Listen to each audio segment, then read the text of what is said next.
নমস্কাৰ 24 লাইভ চাই থকাৰ বাবে ধন্যবাদ ষ্টুডিঅ'ত মই উৎপলা লৈ আহিছোঁ এই মুহূৰ্তত এটা বিশেষ খবৰ এবাৰ ভূমিৰ সংকটত ভুগিছে জনজাতিসকল অস্তিত্বৰ সংকটত ভুগিছে জনজাতিসকল আৰু ইতিমধ্যে খিলঞ্জীয়াৰ স্বাৰ্থ ৰক্ষাৰ বাবে আহ্বান জনাইছে চৰকাৰক সদৌ অসম তিৱা ছাত্ৰ সন্থাই বিভিন্ন ট্ৰাইবেল বেল ব্লকসমূহত অবৈধ বেদখলকাৰী দপদপনি দেখিবলৈ পোৱা গৈছে বুলি মন্তব্য প্ৰকাশ কৰিছে সদৌ অসম তিৱা ছাত্ৰ সন্থাই আমি জনাম এই মুহূৰ্তত সবিশেষ খবৰ আমি জনাইছোঁ এই মুহূৰ্তত এটা বিশেষ খবৰ অস্তিত্বৰ সংকটত ভুগিছে ভূমিপুত্ৰ জনজাতি লোকসকল অস্তিত্বৰ সংকটত ভুগিছে এতিয়া ভূমিপুত্ৰসকল ডিমৰিয়াৰ দৰে মধ্য অসমৰ 6টা ট্ৰাইবেল বেল্টত ব্লকতো অবৈধ বেদখলকাৰীৰ দপদপনি দেখিবলৈ পোৱা গৈছে সন্দেহযুক্ত লোকৰ দখলত নগাঁও মৰিগাঁও আৰু হোজাই জিলাৰ 16টা ট্ৰাইবেল বেল ব্লক এই অভিযোগ তুলিছে সদৌ তিৱা ছাত্ৰ সন্থাই সদৌ তিৱা ছাত্ৰ সন্থাই এই অভিযোগ তুলিছে খিলঞ্জীয়াৰ অস্তিত্ব ৰক্ষা কৰিবলৈ চৰকাৰক আহ্বান সদৌ তিৱা ছাত্ৰ সন্থাৰ আমি দেখুৱাইছোঁ এই মুহূৰ্তত দৃশ্যাংশ অস্তিত্বৰ সংকটত ভুগিছে এতিয়া ভূমিপুত্ৰসকল অস্তিত্বৰ সংকটে এতিয়া বিভিন্ন ধৰণে চিন্তাগ্ৰস্ত কৰি তুলিছে ভূমিপুত্ৰসকলক ভূমিপুত্ৰ যি জনজাতি লোকসকল সেই লোকসকলে নিজৰ অস্তিত্বৰ সংকটত ভুগিছে আৰু যাৰ বাবে এতিয়া খিলঞ্জীয়াৰ স্বাৰ্থ ৰক্ষা কৰিবলৈ অস্তিত্ব ৰক্ষা কৰিবলৈ চৰকাৰক আহ্বান সদৌ তিৱা ছাত্ৰ সন্থাৰ ইতিমধ্যে সন্দেহযুক্ত লোকৰ দখলত কেইবাখনো জিলা নগাঁও মৰিগাঁও হোজাই জিলাৰ 16টাকৈ ট্ৰাইবেল বেল ব্লকত অবৈধ বেদখলকাৰীৰ এতিয়া দপদপনি দেখিবলৈ পোৱা গৈছে আৰু যাৰ বাবে এতিয়া ভূমিপুত্ৰসকললৈ বিভিন্ন ধৰণে শংকা নামি আহিছে ভূমিপুত্ৰ জনজাতীয় লোকসকলৰ সামাজিক সাংস্কৃতিক অৰ্থনৈতিক আৰু শৈক্ষিক আদি দিশবোৰ সুনিশ্চিত কৰাৰ লক্ষ্যৰে মধ্য অসমত স্থাপন কৰা হৈছিলে 16টাকৈ ট্ৰাইবেল বেল ব্লক আৰু ইয়াৰে মৰিগাঁও জিলাৰ 7টা নগাঁও জিলাৰ 7টা আৰু হোজাই জিলাৰ 2টা আছিল সদৌ তিৱা ছাত্ৰ সন্থাই অভিযোগ অনুসৰি মধ্য অসমৰ এই ব্লকসমূহত এতিয়া সন্দেহযুক্ত লোকৰ দপদপনি দেখিবলৈ পোৱা গৈছে বহু ভূমি অবৈধ বেদখলকাৰীৰ কবলত পৰিছে মৰিগাঁও জিলাৰ 7টাকৈ ট্ৰাইবেল বেল ব্লকৰ ভূমিসমূহ অবৈধভাৱে বেদখলকাৰীয়ে দখল কৰিছে আৰু ইতিমধ্যে ৰাজ্য চৰকাৰক আহ্বান জনাইছে সদৌ অসম তিৱা ছাত্ৰ সন্থাই যে কচুতলিৰ দৰে উচ্ছেদ চলাই এই যি ব্লকসমূহ আছে ইয়াৰ পৰা অবৈধ বেদখলকাৰীসমূহক আঁতৰাব লাগে আৰু ভূমিপুত্ৰসকলৰ সুৰক্ষা কৰিব লাগে ডিমৰিয়া ট্ৰাইবেল বেল ব্লকৰ যিসমূহ কচুতলিৰ দৰে মধ্য অসমৰ 16টাকৈ ট্ৰাইবেল বেল ব্লকত উচ্ছেদ চলাই খিলঞ্জীয়াৰ অস্তিত্ব ৰক্ষা কৰাৰ আহ্বান জনাইছে সদৌ তিৱা ছাত্ৰ সন্থাই আৰু অসমৰ যিসমূহ ঐতিহাসিক স্থানসমূহ সুৰক্ষিত কৰিবলৈ চৰকাৰে গ্ৰহণ কৰা সিদ্ধান্ত কেবিনেটত গ্ৰহণ কৰা সিদ্ধান্তৰ অনুযায়ী জাগিৰোডৰ যিসমূহ ঐতিহাসিক ঠাই বা জোনবিল মেলাৰ দৰে যি এক ঐতিহাসিক স্থান তাত অবৈধ বেদখলকাৰীৰ যি দপদপনি তাৰ পৰা উদ্ধাৰ কৰিবলৈ চৰকাৰক দাবী জনাইছে সংগঠনটোৱে আৰু ইফালে খিলঞ্জীয়াৰ ভূমি অধিগ্ৰহণেৰে নিৰ্মাণ কৰা জাগিৰোডৰ কাগজ কলৰ ভূমিটো স্থাপন কৰিবলৈ লোৱা টাটা ছেমিকণ্ডাক্টৰ প্ৰকল্পত খিলঞ্জীয়া যুৱক যুৱতীসকলক সংস্থাপন দিয়াৰ বাবেও তেওঁলোকে আহ্বান জনাইছে চৰকাৰক এই মুহূৰ্তত আমাৰ হাতত কিছু মন্তব্য আছে সেই মন্তব্য আমি আপোনালোকক শুনাইছোঁ সদৌ তিৱা ছাত্ৰ সন্থাই যি মৌলিক সমস্যাসমূহ আছিল এই সমস্যাসমূহৰ সমাধানৰ কাৰণে আমি আন্দোলন কৰি আহিছিলোঁ আৰু কেইবাবাৰ আমি মাননীয় মুখ্যমন্ত্ৰী মহোদয় আৰু প্ৰধানমন্ত্ৰী ডাঙৰীয়া গৃহমন্ত্ৰী অমিত শ্বাহ ডাঙৰীয়ালৈকে আমি স্মাৰকপত্ৰ প্ৰদান কৰি আহিছোঁ ট্ৰাইবেল বেল ব্লকসমূহত অবৈধভাৱে যিসমূহ ভূমি বেদখল হৈ আছিলে সেই বেদখলসমূহ মুক্ত কৰিবৰ কাৰণে আমি দাবী জনাই আহিছিলোঁ ইতিমধ্যে আপোনালোকে অৱগত যে কামৰূপ মেট্ৰ' জিলাৰ যি ডিমৰিয়া ট্ৰাইবেল ব্লকৰ কচুতলি অঞ্চলত যোৱা কেইবাদিনৰ আগত তাত যিসকল অবৈধভাৱে বেদখল কৰি ভূমি ৰাখিছিলে সেইসমূহ ভূমি বেদখলমুক্ত কৰি গভৰ্ণমেণ্টে এটা পদক্ষেপ গ্ৰহণ কৰিলে সেইটো আমি গভৰ্ণমেণ্টক অসম চৰকাৰক ধন্যবাদ জ্ঞাপন কৰিছোঁ ট্ৰাইবেল বেল ব্লকত ইতিমধ্যে নগাঁও জিলাৰ 7টা মৰিগাঁও জিলাৰ 7টা আৰু মধ্য অসমত হোজাই জিলাৰ 2টা বেল ব্লক আছিল এই বেল ব্লকসমূহত বহু ভূমি অবৈধভাৱে বেদখল হৈ আছে যেনেদৰে আজি কচুতলি অঞ্চলত যেনেদৰে অবৈধভাৱে বেদখল কৰা ভূমিসমূহ বেদখলমুক্ত কৰিলে ঠিক তেনেদৰে যিসমূহ নগাঁও মৰিগাঁও আৰু হোজাই জিলাৰ লগতে অসমৰ যিসমূহ 47টা ট্ৰাইবেল বেল ব্লকৰ যি অবৈধভাৱে বেদখল হৈ আছে সেই বেদখলসমূহ যাতে মুক্ত কৰিবৰ কাৰণে আমি আজিৰ এই সংবাদ মাধ্যমৰ জৰিয়তে অসম চৰকাৰক দাবী জনাইছোঁ মৰিগাঁও 7টা ব্লকৰ ভিতৰত তেতেলীয়া ট্ৰাইবেল ব্লকত প্ৰায় 1672 বিঘা মাটি মানে বেদখল হৈ আছে। তাৰ লগতে পলাগুৰি ট্ৰাইবেল ব্লকত বেল ব্লকত 221 বিঘা, তাৰপিছত গোভা ট্ৰাইবেল বেল ব্লকত 4223 বিঘা মানে বেদখল হৈ আছে। তাৰ ঘগুৱা ট্ৰাইবেল ব্লকত 2562 বিঘা, তাৰপিছত ভলুকাজাৰী ট্ৰাইবেল ব্লকত আছে 1375 বিঘা, জামাদেই ট্ৰাইবেল ব্লকত আছে 2742 বিঘা, বৰঙনি পথাৰ ট্ৰাইবেল ব্লকত আছে 5227 বিঘা।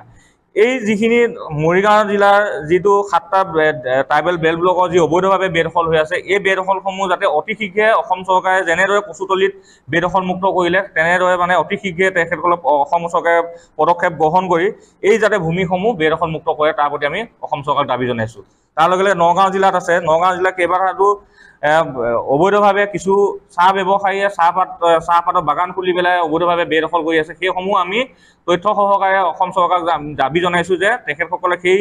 যি কচুতলিৰ দৰে মানে যিটো উচ্ছেদ অভিযান আৰম্ভ কৰিলে, সেই উচ্ছেদ যাতে নগাঁও, মৰিগাঁও আৰু কামৰূপ জিলাৰ লগতে হোজাই জিলাতো যাতে এই উচ্ছেদ অভিযান আৰম্ভ কৰে তাৰ প্ৰতি আমি অসম চৰকাৰক দাবী জনাইছোঁ।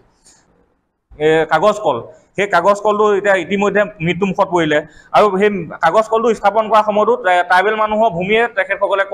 লৈ পেলাই সেই এইটো কাগজ কল নিৰ্মাণ কৰিছিল আৰু সেই সময়তো আমাৰ বহু জনজাতি মানুহ তাৰ পৰা উচ্ছেদ হ'বলগীয়া হৈছিলে।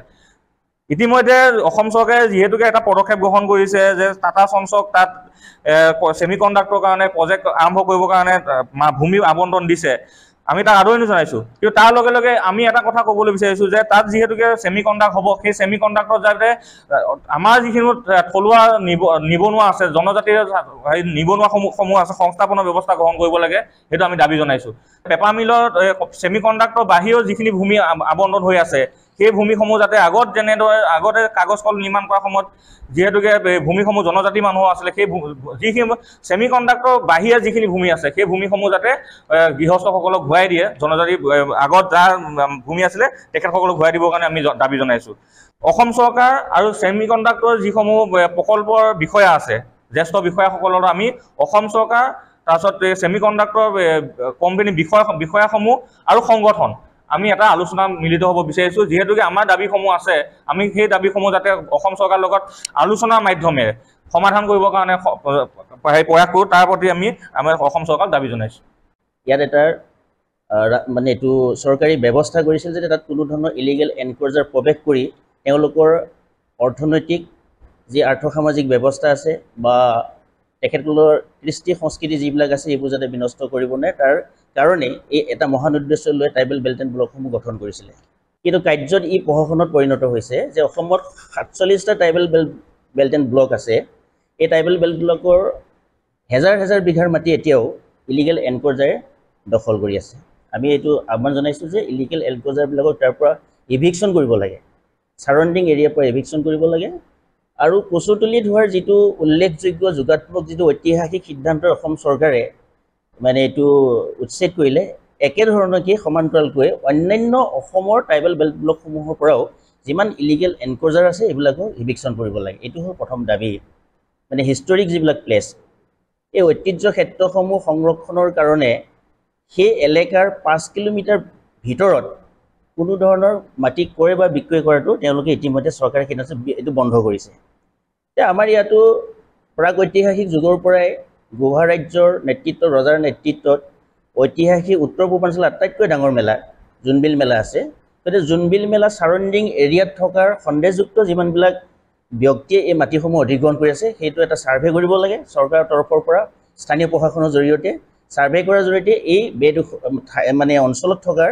সন্দেহযুক্ত নাগৰিকসকলক সেই অঞ্চলৰ পৰা ইভিকশ্যন কৰি পেলাই মানে অদূৰ ভৱিষ্যতলৈকে জোনবিল মেলাৰ যিটো ঐতিহ্যৰ যিটো পটভূমি, এই পটভূমিটো সুৰক্ষিত কৰি ৰাখিবৰ কাৰণে বা সেই ভূমিসমূহ নিশ্চিত সংৰক্ষণৰ ব্যৱস্থা কৰিবৰ কাৰণে আমি চৰকাৰক দাবী জনাইছোঁ। যে এই পেপাৰ মিল স্থাপন কৰাৰ সময়তো আমি অসমৰ এটা শক্তিশালী অৰ্থনৈতিক বুনিয়াদ গঢ়ি উঠাৰ স্বাৰ্থতহে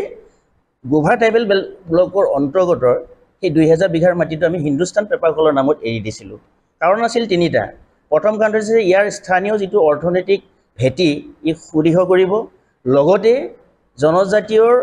পিছপৰাৰ মানুহখিনি ভূমি যিহেতু তেওঁলোকে অধিগ্ৰহণ কৰিছিলে চৰ্তৰ সাপেক্ষে তেওঁলোকে সেই পৰিয়ালসমূহক সংস্থাপনৰ ব্যৱস্থা কৰিব কিন্তু সময়ত ভূমিটো অধিগ্ৰহণ কৰা হ'ল কিন্তু সেই পৰিয়ালসকলক সংস্থাপনৰ ব্যৱস্থাও কৰা নহ'ল বা ক্ষতিপূৰণ দিয়া ব্যৱস্থাও কিন্তু কৰা নহ'ল তদ্ৰূপ একেলেখীয়াকে এতিয়াও ছেমিকণ্ডাক্টৰ প্ৰতিষ্ঠাৰ কাৰণে অসম চৰকাৰে মাটি আবণ্টন দিছে মানে তাত ছেমিকণ্ডাক্টৰ কোম্পানীটো স্থাপনৰ কাৰণে এইখিনি সময়ত আমি পুনৰবাৰ দোহাৰিব বিচাৰিছোঁ বা আমি চৰকাৰক পুনৰবাৰ এই কথাটো উল্লেখ কৰিব বিচাৰিছোঁ যে পূৰ্বৰ যিহেতু 2000 বিঘা মাটি পেপাৰকলৰ নামত তেওঁলোকে অধিগ্ৰহণ কৰিছিলে এতিয়া বোধহয় সেই কোম্পানীটো স্থাপনৰ ক্ষেত্ৰত হয়তো বহুত বেছি মাটিও দৰকাৰ হ'ব পাৰে বা 2000 মাটি প্ৰয়োজন নহ'বও পাৰে মানে এই কোম্পানীটো স্থাপন কৰিবলৈ প্ৰয়োজনীয় যিমান ভূমি তেওঁলোকে আবণ্টন পাইছে তাৰ বাহিৰে যিখিনি ভূমি ৰখি যাবগৈ পূৰ্বগৰাকীসকলক ঘূৰাই দিয়াৰ কাৰণে আমি এটা দাবী উত্থাপন কৰিছোঁ এই ইতিমধ্যে আমি জিলা উপায়ুক্তৰ জৰিয়তে যোৱা পৰহি দিনাখন অসমৰ মুখ্যমন্ত্ৰী ডাঙৰীয়ালৈকে এই দাবীসমূহৰ ওপৰত এক দাবী সম্বলিত স্মাৰকপত্ৰ আমি প্ৰেৰণ কৰিছোঁ আমি আশা ৰাখিছোঁ যে আমি সেই ছেমিকণ্ডাক্টৰ উচ্চ পদস্থ বিষয়াৰ সৈতে আৰু অসম চৰকাৰো থিয় ছাত্ৰ সন্থাৰ প্ৰতিনিধিৰ মাজত এটা মানে ত্ৰিপাক্ষিক বৈঠক আয়োজন কৰাৰ কাৰণে আমি দাবী জনাইছোঁ যে এই বিষয়ত আমাৰ বহুত ক'বলগীয়া আছে ইভিকশ্যন কৰাৰ পিছত এই ইলিগেল এনক্ৰ'চাৰবিলাক আচলতে কোন উৎসৰ পৰা আহে আৰু ইভিকশ্যন কৰাৰ পিছত এই মানে ইলিগেল এনক্ৰ'চাৰবিলাক যায় ক'লৈকে ইয়াৰ কোনো তথ্য অসম চৰকাৰৰ হাতত নাই পুনৰ এনেধৰণৰ আপত্তিজনক স্থানবিলাকতে তেওঁলোকে আকৌ বসতি কৰিবলৈ লয় আৰু এটা ৰেচিডেঞ্চিয়েল তেওঁলোকে বনাই লয় আৱাসিক এটা এৰিয়া বনাই লয় তেওঁলোকে য'ত একেধৰণৰ পৰিস্থিতিয়ে সেই জেগাসমূহত আকৌ নতুনকৈ উদ্ভৱ হয় সেইকাৰণে চৰকাৰৰ প্ৰতি আমি আহ্বান জনাইছোঁ ইভিকশ্যন কৰাৰ পৰৱৰ্তী পৰ্যায়ত ইয়াৰ পৰা যে উচ্ছেদিত বেদখলকাৰীসকলে যাতে আকৌ বিতৰ্কিত তেনেকৈ জনজাতীয় অঞ্চলসমূহত প্ৰৱেশ কৰি যাতে তেওঁলোকে আকৌ এনেকুৱা এটা পৰিস্থিতি সৃষ্টি কৰিব নোৱাৰে তাৰ এটা ব্যৱস্থা কৰিবলৈ আৰু অতি সন্দেহজনক হ'লে তেওঁলোকক ডিটেকশ্যন কেম্পত আবদ্ধ কৰি ৰাখিবলৈ যদি এইটো প্ৰমাণ হয় যে সঁচাকৈ অসমৰ নাগৰিক নহয় তেতিয়াহ'লে তাৰ প্ৰত্যাৰ্পণৰ ব্যৱস্থা কৰিব লাগে আপোনালোকৰ জৰিয়তে সম্প্ৰচাৰিত হৈ বাতৰিয়ে অসমৰ জনগণলৈ মানে এইটো অসম চৰকাৰো দৃষ্টিগোচৰ কৰিব আৰু অসম চৰকাৰে ইয়াৰ যাৱতীয় ব্যৱস্থা গ্ৰহণ কৰিব বুলি মই আশা ৰাখিছোঁ ধন্যবাদ